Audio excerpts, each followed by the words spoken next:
En kuom ng'wono mar Ruoth Wuon Chwech Jehova Nyasaye momiyo wachopo kendo waneno odiechieng' ma kawuono. Wan bende Ramogi TV ka waikore mar kelo ni weche manyien mag Migago ma tarik 28 ni dwe mar 12 higa 2022. Kapok wakelo ni weche adimba, wawinjane mago mwamiyo pek. Gavana ma Meru Kawira Mwangaza chiwo neno e Senate ewi seyo mag MCAs manothiche oko e loch. Jatend migawo ma tudruok Eliud Owalo oyango chenro mag mbui n'oganda e alwora Mahero. Penye najua mtoto wa miaka 10 hawezi fikiria kujinyonga. Hiyo ni roho baya ilimuingia na ninasema ishitu katika jina la Yesu.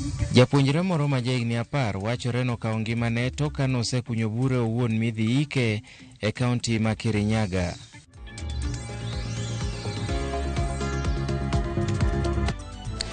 Machiegni janeno mar Ramogi TV nyinga Milton Ochieng'. Jatend migawo ma tudruok manyasani Eliud Owalo ni alwora Mahero e kaunti ma Kisumo kama noyange chenro ma jiwo tudruok e yor mbui e kind oganda. E nyasino jodak ma alworano okwayo piny owacho mondo med omenda ma ikeyo n'oganda e yor hola mong'ere kaka Hustler Fund. Wawinjane kaka noloso. We have come here fully satisfied that the hotspots are reliable and stable. And in the coming days, we will be rolling out quite a number within this region as well. This launch, ladies and gentlemen, comes at a time when the government of Kenya is paying unprecedented attention to securing improved livelihoods for the Kenyans in every sector of the economy. Access to affordable, stable, and safe internet is therefore imperative, both as an enabler of business and a critical success factor moving forward. The success of the recently launched Hustler Fund as well, ladies and gentlemen, depends on the functional digital technology everywhere in the country.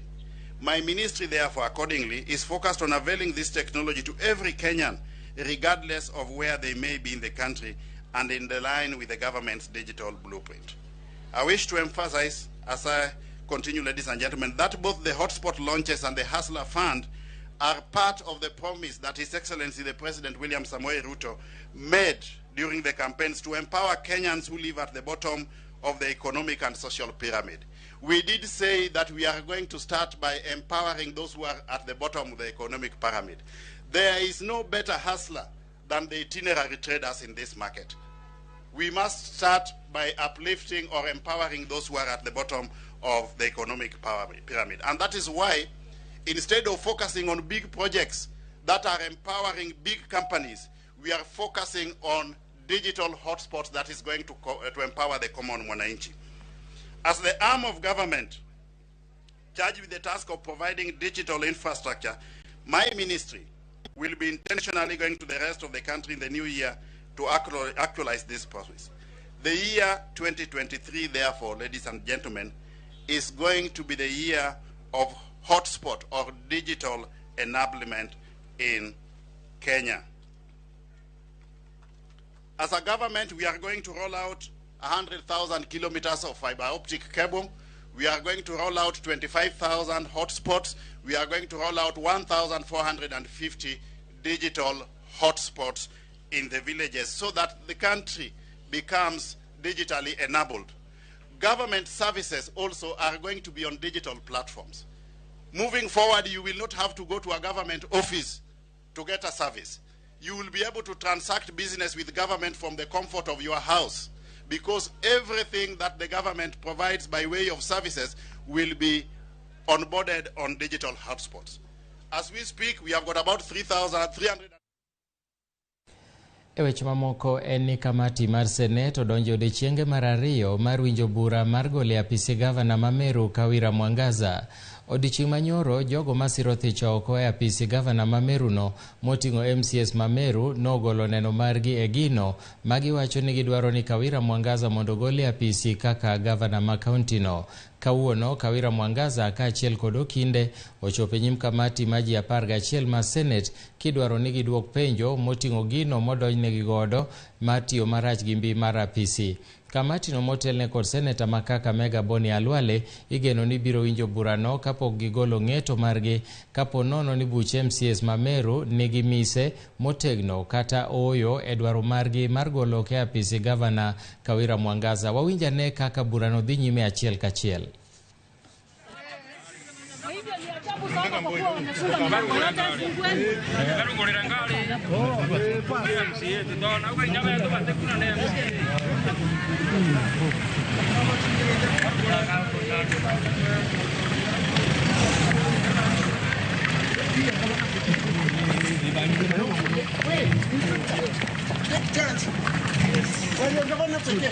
Yes, sir.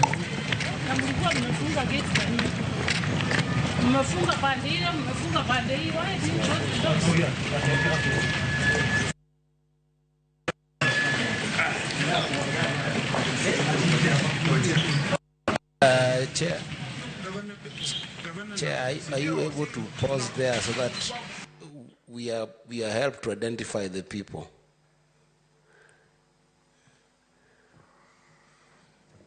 Yes, we can have it paused over there, yes. It needs to be a little bit rewinded.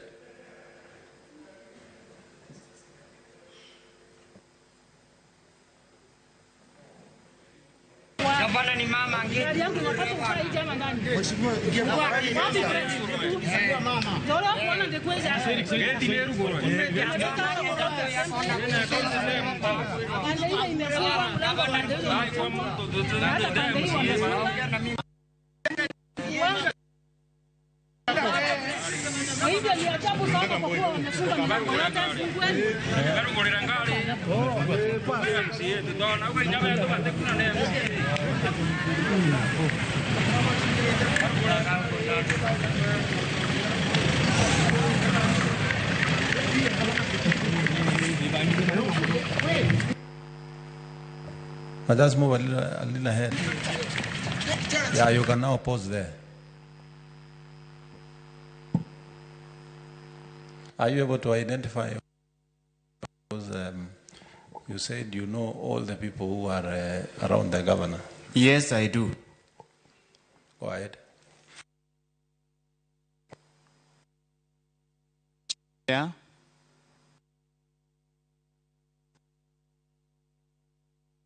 Is one of the first one in red tie, and the one that is in I think is a maroon whatever, I don't know the color, is the security detail for the governor. The rende holding the papers, that is the PA to the governor, carrying the address.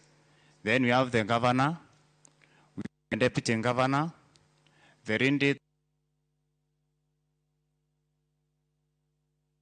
a security for the governor.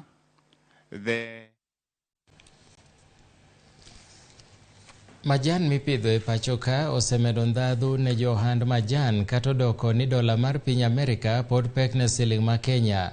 Lipot mar kambi Machai Trading Company Limited yango ni Kenya sani ni e thuolo mar adek e piny ngima tok piny mar China gi India e uso mar majan. Lipot no medo ni Kenya nyago kendo uso chai e rang'iny mamalo ahinya e Afrika, kagolo chai moingo tansa 300 higa ka higa. Uso mar majan e kind higa mokalo kod higani osemedore gi bilion 5 ka uso ne ochope siling bilion 88 higani kowuok e higa mokalo mane yuto mare ne siling bilion 83. Ohala oidho kendo medore kata kobedo ni uso mar majan e pinje maoko oseluar gata malo 22. Okang' mane sirikal Pakistan okawo e tamo jopiny madho majan e dwe mar 6 higani en achiel kuom mago ma oseathiro hand majan e pacho ka. E lweny mabende osene e kind pinje mag Russia kod Ukraine bende oseduoko piny uso mar majan e pinjego ma bende osebedo ka ng'iewo majan mag Kenya. Piny Kenya geto mar yaro chich majan e pinje maoko kaka Nigeria, Zambia, Burkina Faso, Gabon, Senegal, Estonia to gi New Zealand.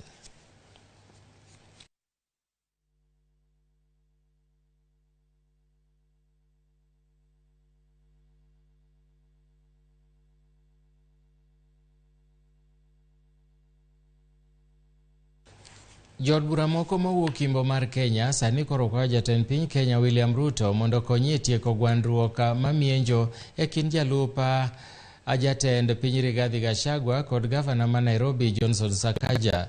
Kokale ote margi mane osom kod jaod bura ma Lugari Nabii Nabwera, jod bura go eko ochwalo ng'ur margi e wi kit telo mar Rigathi Gachagua magiwacho ni biro thiro kange mag riwo wi oganda kanyakla e yor kwe kod dongruok. Jod bura go eko bende wacho ni gidwaro ni ratiro mar jodak ma Imbo mar Kenya mondo chop kare sirkal mar Kenya Kwanza, ka gidwaro ni jatend piny Kenya William Ruto ting' malo uchumi mar Imbo mar Kenya kokale chiro kembe manopodho kaka mago ma sukari. Bende gimedo ni Ruto nyaka jiw duonde e siro chenro mag jiwo achiel mar oganda kaka nosingo e ndalo campaign. Every time he's saying, oh, this is now for Kikuyus, this is now ours. Why is he the deputy president? Just in case he has a good friend, he should be reminded that he is not a Kikuyu deputy president. He is supposed to make sure that he throws all eyes across Kenya and makes sure that every tribe in Kenya is inclusive in his vision. All tribes are inclusive, the Tesos, the Sabot, and even the Kikuyus and the Luos, if you are in this community or this Western. We are going to work as a team. We are looking for the unity that disappeared since independence, and I'm sure this caucus is going to bring up our unity. Ng'at achiel nowito ngimane ka jowuoth mamoko to yudo hinyruok bang' ka nyamburko moro mar kambi mar Modern Coast lwar e aora ma Nyakomisaro e boma ma Kisii okinyi ma kawuono. Wachore ni ne orek mar bas no nochot mokelo midhiero no. OCPD ma Kisii Central Amos Ambassa oyango masira ma kawuono no kowacho ni jal mane owito ngimane en rawera mane bas no tuomo kapok olwar e aora. Jok mane otony e masira no medo yudo thieth e osiptal mar Rufaa ma Kisii. Bas no osegole aora no kendo tere tesendo bila ma Kisii e kinde ma ringre rawera no to ter e kar rito ringre mar osiptal achielo no.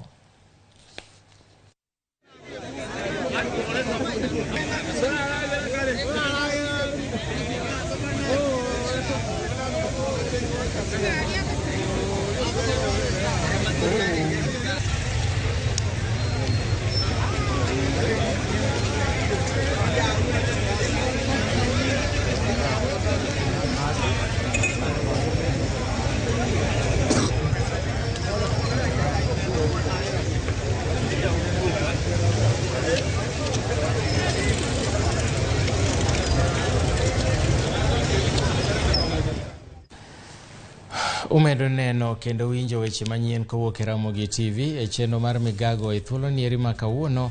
Ka pod wan gi mathoth mwaikonu, omiyo akwayi ni kik idhi mabor kwa kaw yweyo mokwongo. Bed mana kanyo, waduogo bang' thuolo machuok.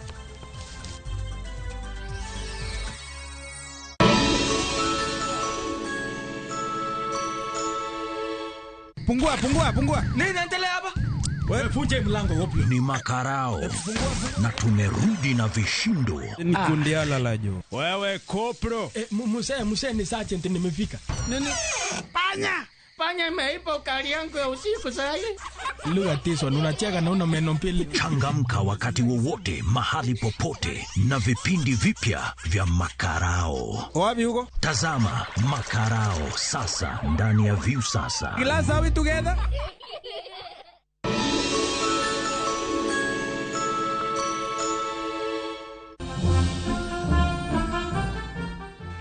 Nyakaramogi e kindeni mag nyasi mag skuku mad Nyasaye ti kodi e kelo ler kama nitie mudho, mad Nyasaye ti kodi e kelo kwe kama nie koko, to maduong' moloyo mad chuny mar mbola kachiel koda chiwo nyuol kuomi. Akaw thuolo ni mar kwayo ni hawi maber e kinde mag nyasi mar Christmas.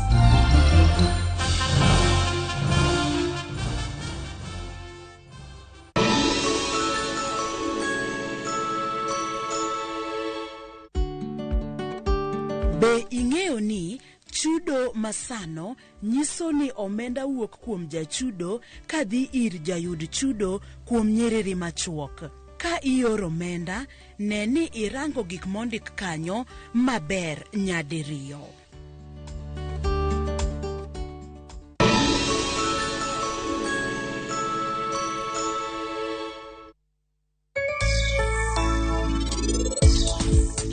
Tig moro achiel ma wan pok waparo. Tapki samoro nyalo bedo ni Bihan ne kia ni pek.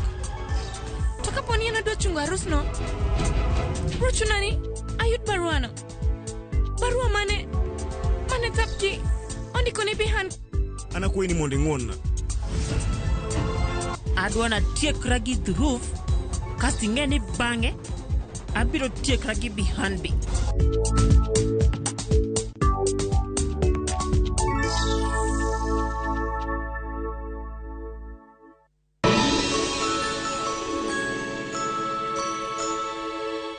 Shabiki.com inakuletea the first ever Premier League's jackpot in Kenya. Predict mechi 6 kutoka ligi kuu duniani kwa kutumia shilingi 8 tu uweze kushinda 100,000 shillings kila siku. 6 Premier League's games. Cheza na 8 ball. Shinda 100k daily. Tuma neno PJP kwa 29063 or visit shabiki.com to play. Not for persons under the age of 18. Betting can be addictive. Play responsibly. Shabiki.com is authorized and regulated by the BCLB. License number 416. Shabiki.com.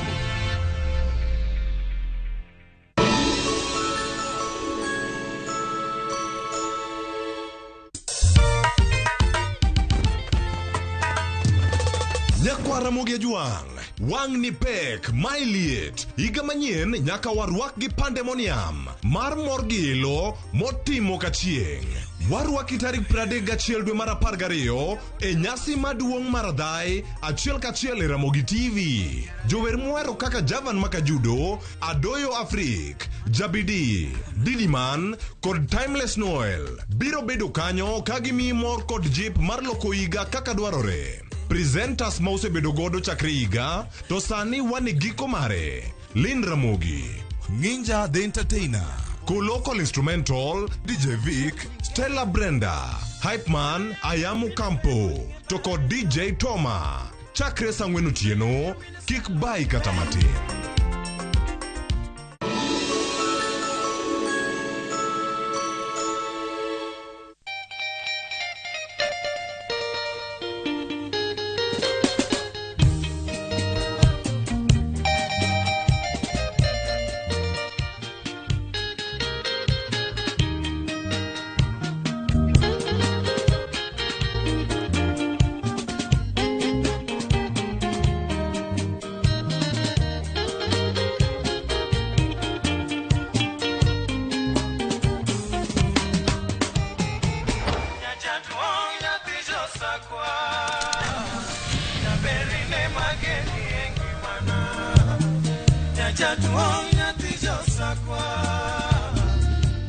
Radio Ramogi, Cartoon Jaluo.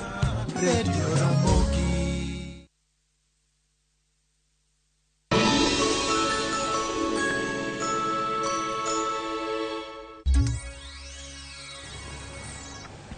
Machiegni kendo jodak e gwenge ma Kiandai e kaunti ma Kirinyaga nyondhi achudhe mokadek manong'ado teko stima kane giwuondore ni gin jotije mag kambi keyo teko stima mar Kenya Power. Jodak ma Kiandai go wacho ni ne gifwenyo ji 5 go mane ni e nyamburko mokadek kama ne ging'ado teko stima kendo keto sirni mag sitima e nyamburko gi.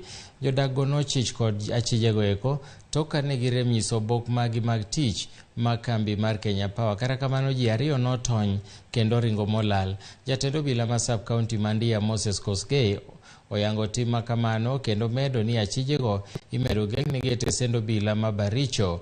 Maneja mar kambi mar Kenya Power bade ma Kirinyaga Kipkorir Ruto bendo oyango ni moko kuom jodak e kaunti no osekale lwet achudhe matiyo gi nyinga mar kambi no e timo njore kaachiel gi kuo. Wakiwa wezi wanajifanya wao watu wametumwa na Kenya Power. Hakuna Kenya Power kama hiyo watu wa mama. Wamejifanya wao ni Kenya, wametumwa na Kenya Power lakini ni wezi. Hao wezi wanajifanya wametumwa na hakuna kitu kama hiyo. Ukimuuliza iko wapi ID ya kazi? Sina, sijui yangu nilifua, sijui yangu nilifanya. Mwingine anasema nimepewa kimbalua nitafute. Na tunataka kumwambia atafute gunia na basi huko ambembe dhumu ambembe apeleke kwa shamba hasa na kimbalua ya wizi. Sisi wa mama tumekasirika kutoka wale hatutaki mambo ya wizi, na kama wanataka wakuwe fursa kwa wengine watajua leo. Tunataka wapande vikingi alafu tuwafuatishe mbele na gari sawa sitatoka pale kama hawajamaliza kazi na stima si wako. Wamefanya kazi pande ya juu, wametoa mawaya kutoka pande ile ya kwangu kwenda huko, wametoa token. Watu wengine wanakaa bila sitima na waliwekewa.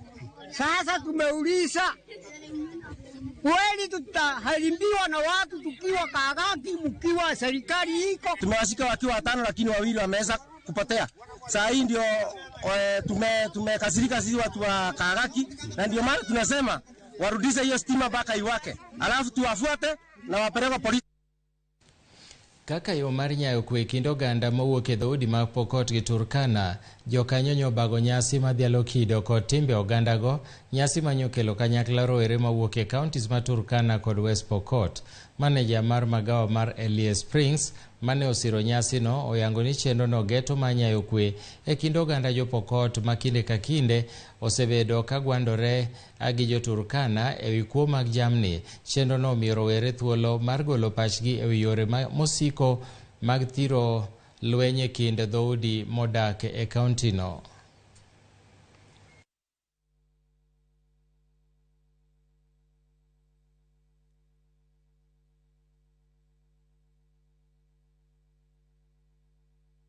I just love to work with young people, and I love to give young people a chance to expose themselves, because I don't want them to sit at home to mourn. Let them come out, let them say what is the problem, and let them have a chance to be discovered. The young people are set. I mean, the reformed warriors, they know what they are doing. There is nothing they have to learn. They learned it through life. Nataka tu Pokoti na Turkana tukue na amani. Juu imanene afita haiwezi kutusaidia. Hii watu yote kubaliana amani, niseme yote choma bunduki. Ni choma bunduki. Tunakubaliana. Moko kuom jotele kaunti ma Vihiga koro dwaro mondo ten kaunti no oket maino e rito kido kod timbe oganda jo Baluya e kaunti no. Kotelnegi kod seneta ma Vihiga Godfrey Ososi, jotelo go dwaro ni mondo sirikand kaunti no ger centers moyiedhi ne chenro mag nyiso kido kod timbe mag oganda e kar chung' od buche duto te mayudore e kaunti no. Bende gidwaro ni ten counties ma Vihiga omed omenda ne chenro makamano e budget mabiro. Jatelo go eko ne loso e nyasi mar oganda jo Abanyore mane obagi e kaunti no.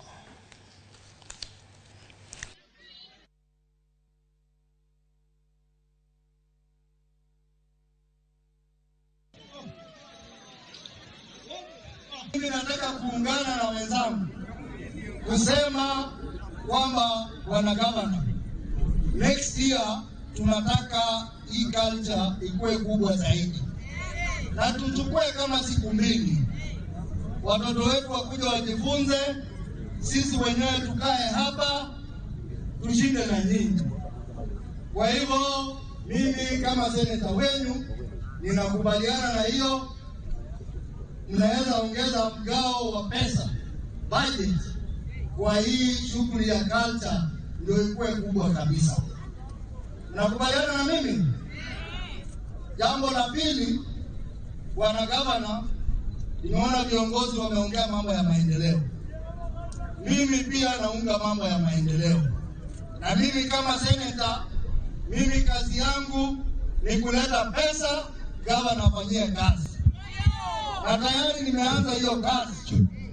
Hii mwaka ijao, ile mgao ambao county government ya Vihiga itapata itaongezeka, na gavana anaweza fanya maendeleo zaidi ama asaidie shughuli kama hii ya kazi. Ramogi e wach mama kodhok bende makoro wango eni nyathi moro majegni 10 owe anyuola ne kod jogweng' ma Kibingoti e kaunti ma Kirinyaga gi Buok. bang' kawachore ni nokawo ngimane e yo mapok oyangi. Wachore ni nyathino ma ja grade 4 ne ochiewo kendo kod tim mar kunyo bugo, ranyisi manyuola ne chichgo ni dipoka no paro mar kawo ngimane. Betty Juma keto e ler e wi midhiero ni. Kuyo gi lit okwako lwasi e gweng' ma Kibingoti mayudore Ndia e kaunti ma Kirinyaga tok ka nyathi ma ja grade 4 e skul primar ma Kibiringwi okawo ngimane owuon gi tol e odgi e wi gino mapok oyangi. Kaluwore gi Dagi Ros Nyambura, nyathino ma ja higni 10 ne ochiewo kod tim mar kunyo bugo mane okoni odwa pidhe rabolo, gino mane okelo chich ni chal ka gima ne osechich gi medo bedo e pinyni.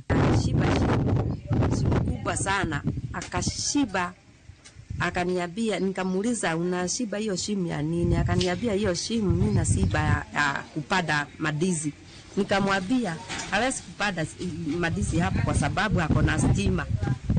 Sika hiyo simu nikuonyeshe pale mnashiba. Alishinda akitibua shimo hiyo siku, lakini mimi naona hizo vitu zote alifanya hiyo siku ni kama ni signs. Alikuwa anajaribu kutuonyesha hata kuwa na sisi, lakini sisi hatukuelewa. Juu ni mambo mingi, hata marafiki wengi, kuna watu wengi tulienda akawaambia ni mimi nilikuwa na wachungia hii shamba yenu. Jaduong' gweng' ma Kibingoti John Mwangi onyiso kuyo mare kendo owacho ni gino machal kamano pok ni otimore e gweng'no, ka gikwayo piny owacho gi jogo manyalo mondo okonygi e neno ni min nyathino mantiere e piny Saudi Arabia oduogo dalagi e nyasi mar ik nyathine.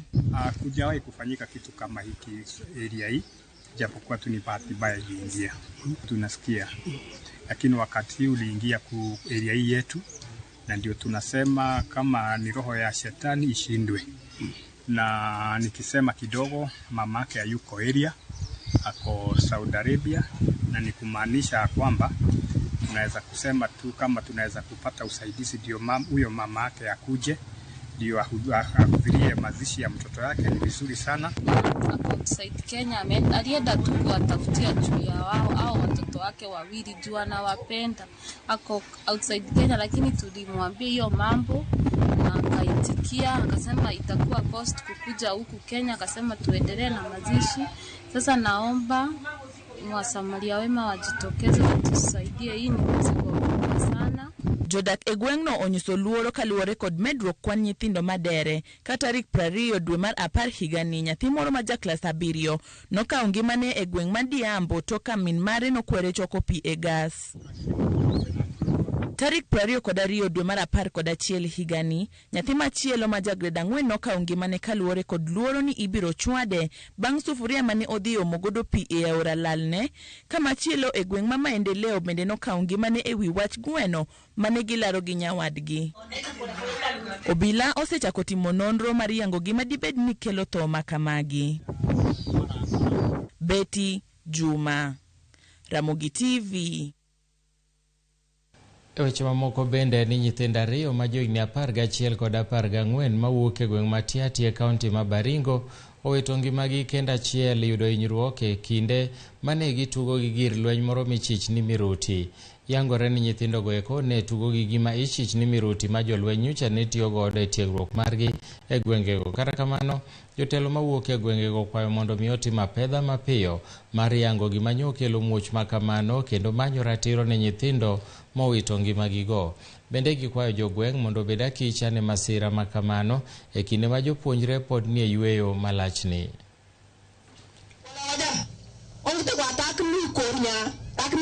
Lazima tupate records yote ndio tuambie hii watu wakuja warokote vitu vyao na walipe hii families wameumia. Hatujui kama atapona ama atakuwa namna gani, lakini wawili tulipoteza on the spot. Kwa hivyo tunaomba serikali hii ya county, serikali ya national iweze kuona kwamba mambo ya KDF hatutaki tena katika area hii. Kule mkitu amale tunasimama hapa, kuna mali wanafanyia shooting, mkiangalia ile mlima kuna mali nyeupe, kuna hizo vitu nyeupe unaona hapo, wanashoot kuanzia hapa wanapiga kule risasi. Huenda walikuwa wanataka ni kama kuna vile walikuwa wanataka kufanya, so wakagonga gonga, lakini kwa kweli hao ma KDF wanafanya training hapa kwa sababu ni watu walikuwa wanalisha mifuko yao na kwa hiyo harakati hawako wanajua wakapoteza maisha yao. Achiel kuom gik momiyo jonyuol onego bed akicha kendo ng'e kuonde ma nyithindo tuge, kuonde ma nyithindo bae, gitugo gi ng'ama nade, gik machalo kamagi wanyalo geng'o. Kuonde ma jolweny time tiegruok thoro dong'ga gi miruti moko manyalo kelo midhiero. Kara kamano waweno obila mondo tiek timo nonro. Jakwa Ramogi wakaw yweyo mar ariyo e chenro ni mar Migago, waduogo bang' thuolo machuok.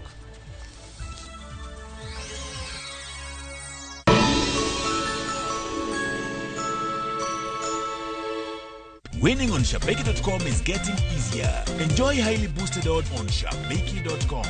Kuwa Shabeki. Play now. Not for persons under the age of 18. BCLB number 416. Shabeki.com.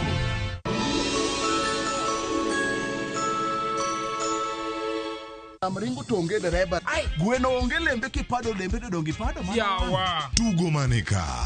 Kata indung jaodi chweto poka wuoi. Mor kod nyiero manika. Magaldem kama mashori. Choke. Abito! Gwenyruok mag weche manika. My friend, I'm not your Kanusi. Jatelo, report a check ni kelo ni. To nitie nyarkochia. Apenyi, why are you meandering in the compound? Miyo maseto mor. Okabil ga gigo, ano jaka nisa. Kendo ni kod chia. Okay, luongo ji.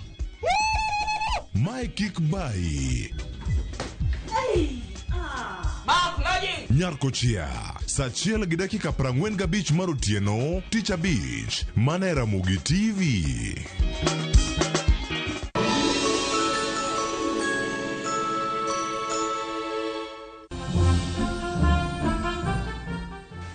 Nyakwa Ramogi, osebedo kinde maber ahinya. Jehova Nyasaye oseritowa kendo nyiso ng'wono ne gi hera mare mogundho kinde ka kinde. E kinde mokoro wahingo odiochieng' nyuol ma jawarwa, en gombo mar kaka VOJ makelo chenro ma kaka onene kod machielo maratil ni ubed kod kinde maber mar sikuku. To maduong' moloyo en ni pare uru jowa ma bende onge go. Wan kanyo kod nyithi kiye, mon liete kod chuo liete, ahinya chuo liete ka wijawil go. Koro bende kata kichame, kik ichame asasa ka waparo ngima kiny. Ka kamano, Merry Christmas. Kete mana Ramogi TV kinde ka kinde.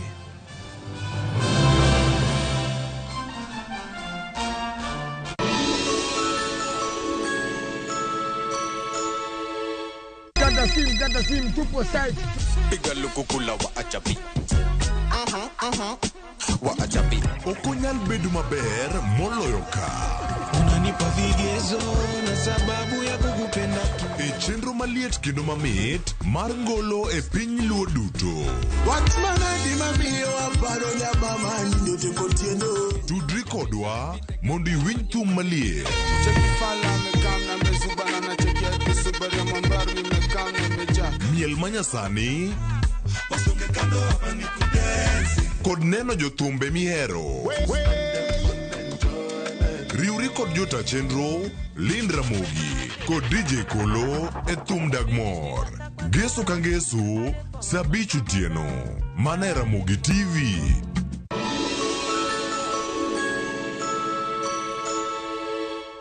Maria alijua kuwa mwanao angetembea juu ya maji.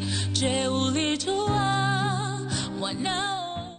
Kupata wimbo huu kama skiza tuni yako ni rahisi. Bonyeza *811 *281#. Kumbuka, Skiza na Citizen ni nyumbani kwa wasanii wote.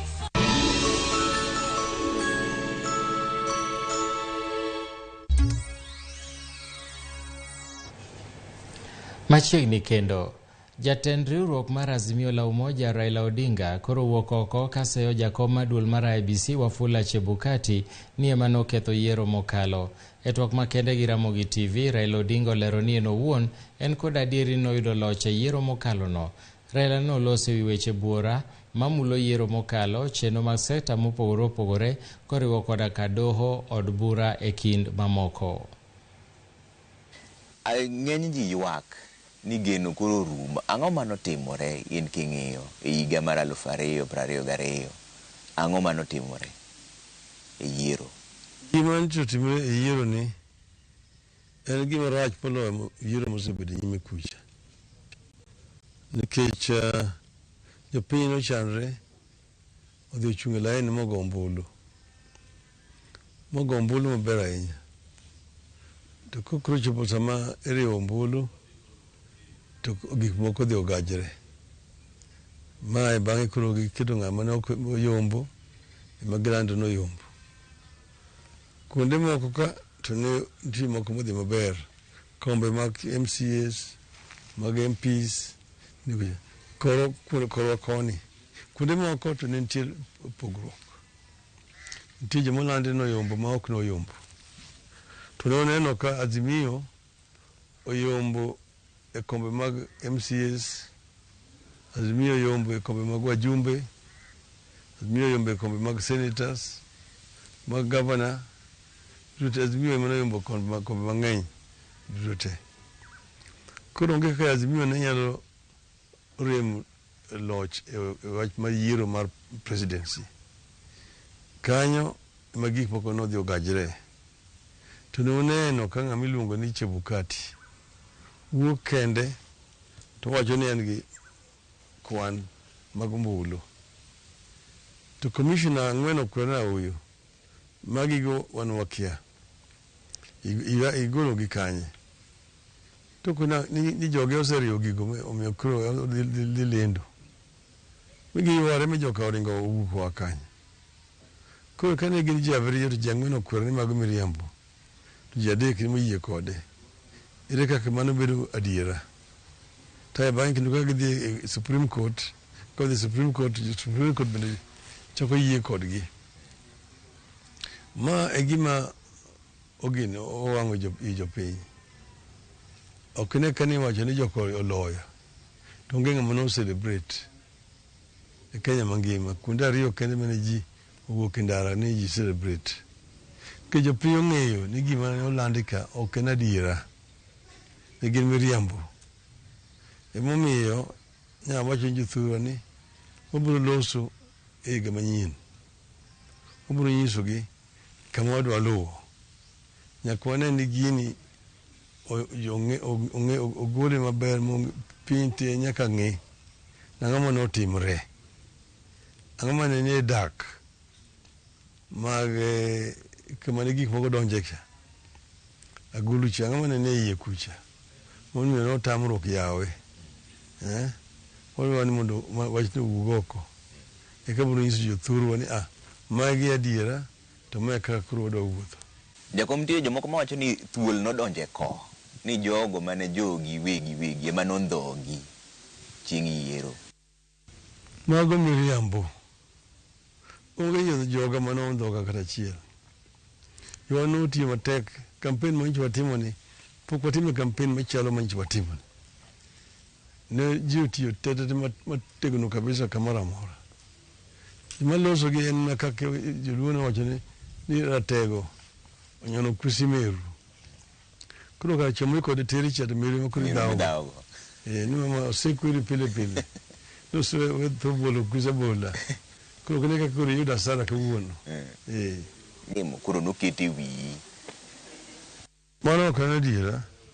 Nikech kiwacho wach mar ombulu kaka nogo, ni wayombo gombulu. Ombulu okethre kama ikwene dak kucha. Ema ombulu okethre. Gima nohuru nyalo timo kanyo ne onge. Kijine wacho ni koda polis no nyiso ni mondo ne ni ombulu go maber mokwan maber. To ombulu go maber mokwan maber koro kameriyo mokoro en lute ng'ama iluongo Chebukati. Ema gik moko dhi okethre. Onge gima Uhuru ne nyalo timo gi kanyo kama ne gino chopeno. Ma joma wacho weche moko kuom Uhuru gi mano gi joma kwenyo Uhuru. Gima Uhuru otimo marach an ok aneno. Jomoko bende wacho ni jowa makoni nokowuok oko mar goyo ombulu nikech nokichopo irgi maber. Be nitiere adieri e wachni? Jowa makaluo ka? Jokaluo nokogo ombulu makare. Jowa nogo ombulu kare. Nogo ombulu kare kabisa. Tikire ka koro kwan odhi oriw. Tiyudo ni ombulu maga ni Kisumu ka na Nyango yudo kura mang'eny mohinga. Ne Homa Bay Gladys Wanga yudo kura mang'eny mohinga. Kata mana Siaya. Ok ne kucho odhi ogol modwok piny kata thuro koni. To mae gima notimre. Tan jothuro ok anyal chayo. Jothuro nowuok oko maber. Nogo ombulu. Kipimo gi kuonde mamoko, jothuro nogo ombulu maber. Ginyalo timo molo kanyo. To mana ka ochan molos maber, moneni kaka ogoyeno kaka idhi kwane kucha. Omiyo an ok adwa chaji thuro. To Azimio be dhi chung' jakom, nikech nitie joma osechako wuok kadok kocha cha dhi kwayo thuolo mar migi kata telo. Azimio to biro dhi nyime. Azimio oriwore gi chama mopogore opogore. Koro sani Azimio wabiro loso mondo obed motegno. Joma ringo madhi koni gi kocha ka to ok nyal tamo.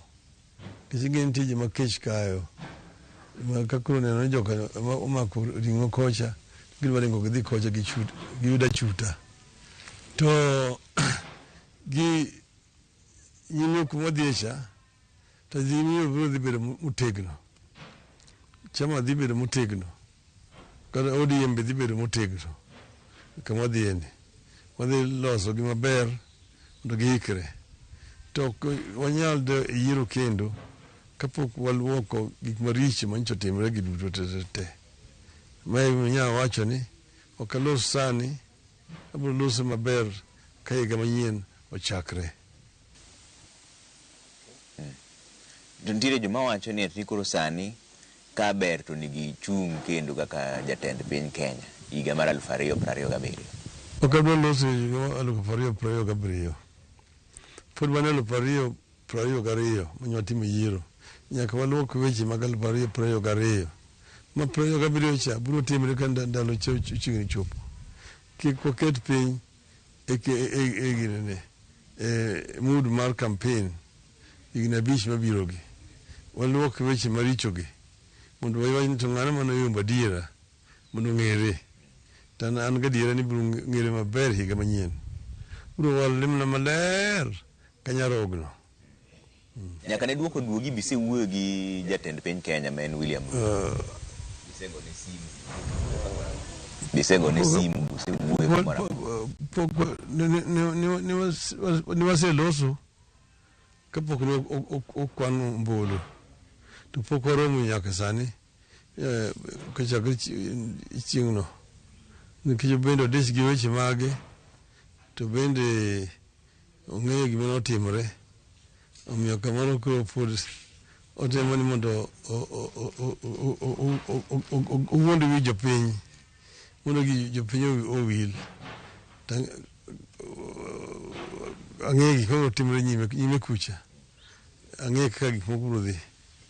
Jomoko wacho ni 4 kuom 10 mane miye no ni dwa di ahinya nikech tiere gik moko manowacho no biro timo to osetimo, kaka ndiko jong'ad bura e doho, kaka Hustler Fund bende nosekelo. To ni miye 4 kuom 10. To kide ka jopiny to miye 3 kuom 10. Kaka gima standard otimo. Paul manyowuok cha omiye 3 kuom 10. Maber mana aparo kamano. Joga moko mencha paro mopogore momiyo wakete 4 kuom 10. Nikech nitie moko osetimo. To moko be otimo to kaka nosingo. Omiyo jopiny ywak sani. Jopiny ywak nikech ok ne ka en owuon ne ok ogeno nodhi yombo. Omiyo ne ok ochano gik moko, nowacho gik moko mong'eyo ok onyal timo. To wan to ne wang'eyo gik mane wasingo te ne wang'eyo kaka ne wadhi timo. Kendo kaka ne wadhi yudo pesa. Koro sani omoko. Kumi mokerot. Nikech koni iwacho ni dhi timo ma, koni ok nyal timo ma, jopiny be koro chandre sani. To joma en go bende ok en gi jomoko ma ong'e tich maber manyalo konye. Omiyo aneno ni kinde mabiro ni dhi bedo ywak mang'eny ahinya e piny Kenya ka ok olos maber. Ka koro watieko, ang'o ma ding'is oganda ma jokoni, jowa ma joluo ma samoro chunygi koro jok ni weche nodhi marach, sabe koro rach, ang'o ma ding'isgi ka koro watieko? Wach ni jothurwa ni waa mabor wachopo kuma wachopeni. Wan e akre keke. tadwaro mondo kik chunygi tho. Nitie yo mabiro wuogo kama wantie ni. Tadwaro mondo abiye thuolo mondo apar maber otiek higa to dwe manyien kabiro loso kakoro gik moko wuok maber. Tabiro nyisogi ni mae kama onego waluw kaka joka nyanam. Jomoko ineno ka koro goma hukone gi kocha ging'iyo ni kocha mantie ring'o giring gidhi gikaw. Akoni gimiluongo ni ring'o en mar jo Kenya duto. Jothurwa ka gigo osuru pile ka pile, omiyo gin gi right mar yudo maendeleo kuom sirikal. Ujo nyaka gidhi gigo chong gi piny ni miluongo ni Kenya kwisha ka giyud dongruok. Ne wadwa kelo dongruok. Kelo dongruok no emomiyo ji ogo nitie sirikal. Tij sirikal en mar kelo dongruok. To kan mana wuotho gi chiemo ni kelo duma, ikelo oganda kacha, to kikelo oganda kanyo to igomna siasa mag yanyo jomoko. Onge tiende kamano. Jothurwa onego yud yore molos maber mogoe lam, pi onego kel jothurwa, stima onego kel jothurwa, skunde onego ger, osiptande onego ger, okete yien jothurwa tiyogo. Kaka itimo e Kenya kuonde mamoko. Ok ni nyaka ibed ni koro niluwo bang' Ruto ni eka mondo ikibiro yudo maendeleo ahoyo. Ma ema nyiso jothurwa ni jothurwa mondo ochung' kar tiendgi, wang'eyo ni lokruok biro biro kamano. Sikuku koro chopo, koro nyalo miyo jowa ma jothurwa hawi maber mar sikuku giga manyien. Jothurwa wadwaro mondo ocham sikuku maber, kendo mondo oikru, kendo mondo obed nyasi mar higa manyien obed maber. Wadwaro ni kik bedie chandruok, kik bedie dhaw ji nyalo hinyre. Mariembo nyamburko be riembo nyamburko mos ma ok nyalo kelo accident makelo tho kamoro amora. Ji mondo oherre kinde mantie ni mar sikuku. Alamo Nyasaye ni jothurwa ni mondo gidonj e higa manyien maber, wachak maber, kendo wane gima higa mar 2023 biro kelo ni jothurwa.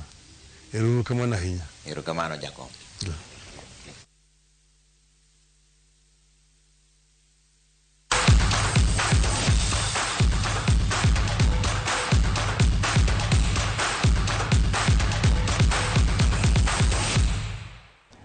E weche mag tuke ni klab ma Chelsea nyoyudo loch e tugo mar lig maduong' ma piny Ingereza tok kanyo gilo Bournemouth gonde 2-0.